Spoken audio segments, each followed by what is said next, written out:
Hello friends, आज की video में हम बात करने वाले हैं verbal and non verbal communication के बारे में।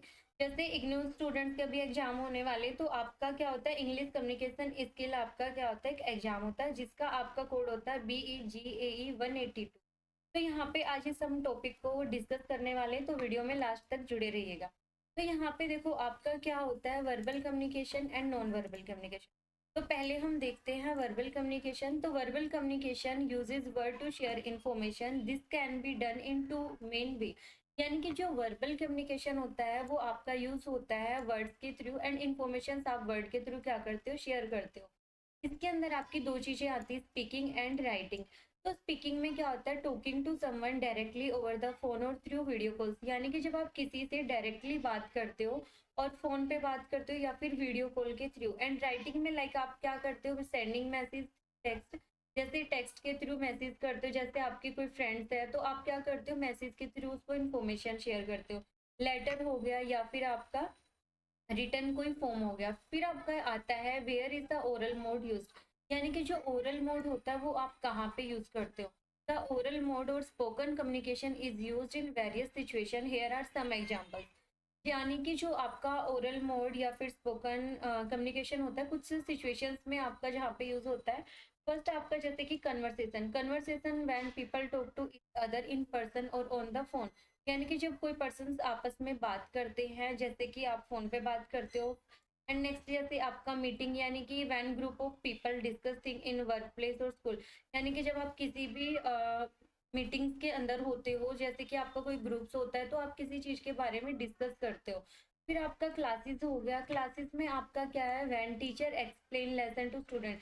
यानी कि जब आपकी क्लासेस चलती है तो उसके अंदर क्या होता है, जो टीचर्स होता है वो एक्सप्लेन करता है स्टूडेंट को जो भी आपके लेसन, चैप्टर या फिर कोई टॉपिक होता है। नेक्स्ट आपका आता है प्रेजेंटेशन। प्रेजेंटेशन क्या होता है, when someone speak in front of a group to share information. यानी कि जब आप क्या करते हो, जैसे प्रेजेंटेशन किसी को देते हो front of a group to share information. यानी कि आपके सामने कोई ग्रुप है, फॉर एग्जांपल 5 to 10 एम्प्लॉइज, या फिर किसी भी ऑफिस का आप एग्जांपल ले सकते हो। वहां पे हर कोई एक पर्सन प्रेजेंटेशन दे रहा है, तो वो उनके सामने क्या कर रहा है, बोल रहा है, ओनली उनको इन्फॉर्मेशन दे रहा है, उसके बारे में क्या कर रहा है, बता रहा है या फिर एक्सप्लेन कर रहा है। फिर आपका आता है interview, when one person ask questions and another person answer them. यानी कि जब इंटरव्यू कोई देता है तो आपके सामने देखो दो पर्सन होते हैं इंटरव्यू में भी, एक कौन होता है जो इंटरव्यू लेता है, एक जो इंटरव्यू देता है। तो क्या होता है, इंटरव्यूअर जैसे क्या करता है, जो भी इंटरव्यू देने गया उससे क्वेश्चंस पुट करता है और वो क्या करता है, उसको आंसर्स देता है। एंड नेक्स्ट जैसे कि परफॉर्मेंस पे आपका होता है, when actors, musicians, speakers perform in front of a audience. Audience के सामने क्या करते हैं, वो परफॉर्म करते। नेक्स्ट आपका where is the written mode. पहले वाला आपका क्या था, ओरल था। अब ये आपका रिटर्न मोड। रिटर्न मोड आपका कहाँ पे यूज होता है, जैसे कि आपका ईमेल हो गया, टेक्स्ट मैसेज हो गया, लेटर्स हो गया। ईमेल क्या करते हो आप, कोई मीटिंग डिस्कस हुआ, आपने वहां पे ओरली डिस्कस कर लिया, बाद में कुछ भी आपका कंसर्न या पॉइंट होता है वो मेल के थ्रू आप सेंड करते हो। टेक्स्ट मैसेज हो गया, शॉर्ट मैसेज आप किसी के मोबाइल फोन पे करते हो। लेटर हो गया किसी के लिए पर्सनल या बिजनेस के रिगार्डिंग, या फिर आप कहीं पे जॉब करते हो, जैसे आपको ऑफर लेटर मिलता है वो भी राइटिंग में होता है। फिर आप क्या करते हो, रिपोर्ट, जैसे किसी की भी रिपोर्ट आप जनरेट करते हो, उसके थ्रू आप क्या करते हो, इन्फॉर्मेशन जो भी होती है, डिटेल्स वो आप देते हो। किसी भी जगह का, वर्क प्लेस का हो सकता है, स्कूल्स का होता है, कहीं हॉस्पिटल का, कोई भी डेटा आपका।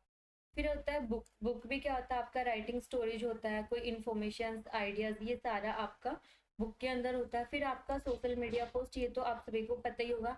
आजकल क्या करते हैं सब लोग, अपडेट करते रहते हैं, इन्फॉर्मेशन होता है, थॉट होता है, लाइक आपके प्लेटफॉर्म होते हैं कुछ, जैसे आपका हो गया फेसबुक, ट्विटर, इंस्टाग्राम। तो इस पे आप क्या करते हो, सोशल मीडिया पे पोस्ट डालते हो। एंड नेक्स्ट आपका साइन एंड नोटिस। इसमें क्या होता है, providing important information, instruction in public place. जैसे कि आप पब्लिक प्लेस पे कुछ भी इंफॉर्मेशन जो होता है, इंस्ट्रक्शंस होती है, वो प्रोवाइड करवाते हो किसी सिंबल्स या नोटिस या किसी साइन के थ्रू। होमवर्क एंड असाइनमेंट, जैसे आपको कहीं भी कॉलेज या स्कूल्स में प्रोजेक्ट में। फिर एक ऐसे आता है जैसे where both mode are used, oral and written. एक वो क्या था, आपका ओरल था, फिर आपका रिटन था। अब कुछ चीजें ऐसी होती है जहाँ पे आपका ओरल भी होता है एंड रिटन भी होता है। तो वो आपका कहाँ होता है, जैसे आपका हो गया मीटिंग, मीटिंग क्या है, people talk to discuss ideas, तो ये आपका ओरली आ गया। जैसे आपने ओरल में क्या क्या बात किया, फिर आपने क्या किया वहाँ पे, कुछ मोस्टली जो भी पर्सन्स होते हैं वो क्या करते हैं, टेक नोट्स और सेंड फॉलो अप ईमेल्स, यानी कि वो अपने नोट्स बनाते हैं, जो भी उनको अपनी नोट डाउन करना होता है नोट पैड में डाउन करते हैं, फिर उसको क्या करते हैं ईमेल के थ्रू भेजते हैं, तो ईमेल आपका रिटर्न में आ जाता है। क्लासेस का भी सेम है, teacher speak to explain lesson, teacher क्या करता है एक्सप्लेन करता है ओरल, ठीक है, फिर स्टूडेंट क्या करते हैं अपने नोट्स बनाते हैं, असाइनमेंट बनाते हैं, तो वो आपका रिटर्न में आता है। प्रेजेंटेशन में भी सेम है, एक स्पीकर होता है जो बात करता है अपने ऑडियंस के सामने या जो भी उनके सामने पर्सन रहते हैं, फिर जो सामने वाले होते हैं वो क्या करते हैं रिटर्न।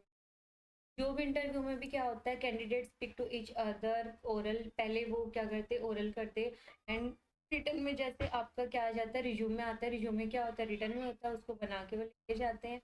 फिर वर्कशॉप हो गया, ट्रेनिंग हो गया, instructor explain and demonstrate skill, वो क्या करते हैं इंस्ट्रक्टर जो भी होता है आपको एक्सप्लेन करता है, डेमो देता है स्किल के बारे में, तो वो ओरली होता है। फिर क्या करते रिसीव करते हो मैनुअल गाइडेंस, तो वो आप रिटर्न में करते हो। कस्टमर सर्विसेज हो गया, कॉन्फ्रेंस है, ये सारे इन सब में क्या होता है आपका रिटर्न भी होता है एंड ओरल भी होता है। अब जैसे कि आपके पास आता है non verbal communication, non verbal communication आपका क्या होता है, non verbal communication uses other way to share information without word. Verbal में क्या था, वर्ड के थ्रू आप इंफॉर्मेशन शेयर कर रहे थे, बट यहाँ पे क्या है without word. This includes like आपका बॉडी लैंग्वेज, जैसे कि बॉडी लैंग्वेज में आपका क्या आता है facial expression, movement, for example smiling to show happiness. जैसे कि अभी फॉर एग्जांपल रिसेंटली में जैसे स्टूडेंट्स के रिजल्ट आए 10th 12th का, तो उसमें क्या हुआ फॉर एग्जांपल जैसे कि क्लासेस हम लेते हैं, वहाँ पे कुछ स्टूडेंट क्या थे, रिजल्ट जब आता है वो जब एंटर करते क्लास में तो वो स्माइली फेस के साथ, यानी कि वो हंसते हुए आते, हैप्पीनेस होते, तो उनसे क्या है फेस रिएक्शन से हमें पता चल जाता है क्या है ये स्टूडेंट हैप्पी है। बट कुछ का रिजल्ट नहीं अच्छा है तो वो क्या होता है सैड होता है, किसी ने देखा ही नहीं है, वो अपना देखने से पहले क्या हो जाते हैं डर जाते हैं। तो क्या होती है उनकी बॉडी लैंग्वेज, ये फेस एक्सप्रेशन, मूवमेंट, ये सब किस में आ जाता है आपका नॉन वर्बल। फॉर एग्जाम्पल आपका आई कांटेक्ट है, जैसे टीचर है अगर क्लास में वो क्लास ले रहा है, सब कुछ स्टूडेंट होते हैं कि वो कुछ ना कुछ एक्टिविटी करते, वो क्या होते हैं अटेंड नहीं करते क्लास अच्छे से या इंटरेस्ट नहीं दिखाते, तो उनके आई कांटेक्ट वगैरह से हमें क्या होता है पता चल जाता है। टोन ऑफ वॉइस, जैसे टोन ऑफ वॉइस में क्या हो गया, इसमें क्या होता है the way we say something which can show emotion like anger, happiness और सैडनेस। जैसे कभी-कभी आप लोगों ने देखा होगा घर में जब आप बच्चों से बात करते, जब वो अच्छे से खुश होते क्या होते वो प्यार से बोलते, हँस के बोलते। बट जब उन्हें अच्छा नहीं लगता या गुस्सा होते तो वो क्या होते अपना मुँह बनाते या फिर गुस्सा हो जाते। तो वहाँ पे आप बोल सकते हो टोन ऑफ वॉइस यूज़ होता है। पोस्टर्स का हो गया आपका, जैसे कुछ भी आप वहाँ पे हाउ वी स्टैंड और सिट, तो कैसे आपको जैसे वहाँ पे स्टैंड करना है या सिट करना है ये। पर्सनल स्पेस हो गया आपका, फिर अपीयरेंस हो गया, अपीयरेंस में जैसे हाउ वी ड्रेस, यानी कि जैसे अपने आप को कैसे आप ड्रेसअप करते हो, पर्सनैलिटी आपका मूड बताता है वहाँ पे, तो अपीयरेंस में ये सारी चीज़ें आ जाती है। तो यहाँ पे ये सारा क्या होता है नॉन वर्बल कम्युनिकेशन में।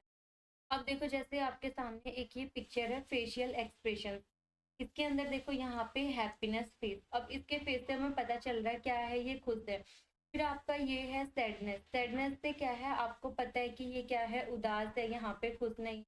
अब इधर आपके इसके फेस से पता कर सकते हो ये एंगर है यानी कि ये गुस्सा है।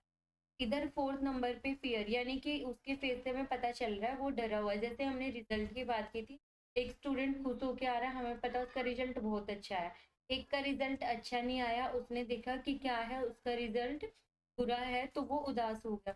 फिर तीसरे ने क्या किया, रिजल्ट देखा बट उसका ना अच्छा आया है तो उसको गुस्सा आ रहा है उस रिजल्ट को देख के कि ये अच्छा नहीं है, तो हमें उसके एक्सप्रेशन से पता चल रहा है। फिर एक स्टूडेंट ऐसा है जिसने क्या है रिजल्ट देखा ही नहीं है, वो देखने से पहले डरा हुआ है कि उसका रिजल्ट कैसा होगा, तो उसको हम फियर बोल सकते हैं। अब इसके फेस एक्सप्रेशन से, अब जैसे हमने बात किया था कि कुछ सिंबल्स की, अब देखो यहाँ पे हमारे पास जो ये वाला सिंबल, ठीक है, इस सिंबल में क्या है हमारे पास, जैसे ये रेड क्रॉस है और यहाँ पे ये सीक्रेट्स है आपका, उसको क्या किया हुआ क्रॉस किया। अब यहाँ पे लिखा उन्होंने कुछ नहीं है, बट यहाँ पे हमें एक साइन मिल गया है कि यहाँ पे क्या है स्मोकिंग अलाउड नहीं है। तो ऐसे ही कैमरा पे उन्होंने क्रॉस कर दिया, तो इट मीन्स यहाँ पे कैमरा यूज नहीं करना है। अब यहाँ पे देखो hot surface do not touch, यानी कि अब मान लो कहीं पे हम जा रहे हैं, वो सरफेस कैसा है हमें नहीं पता, तो अगर हम ये लिखा हुआ दिखता है या वहाँ पे साइन दिखता है कि यहाँ पे आपको टच नहीं करना, तो हम क्या करेंगे, पहले से ही केयरफुल हो जाएंगे, उस जगह को हम टच नहीं करेंगे। तो आई होप ये verbal and non verbal communication आपको समझ में आया हो। अगर आपको अच्छा लगा है वीडियो, यूजफुल लगा है, तो प्लीज़ वीडियो को लाइक कर दीजिएगा एंड चैनल को सब्सक्राइब कर दीजिएगा। साथ ही कर दीजिएगा बेल आइकन को प्रेस, ताकि आने वाली वीडियोस का नोटिफिकेशन आपको पहुंच जाए। Thank you for watching this.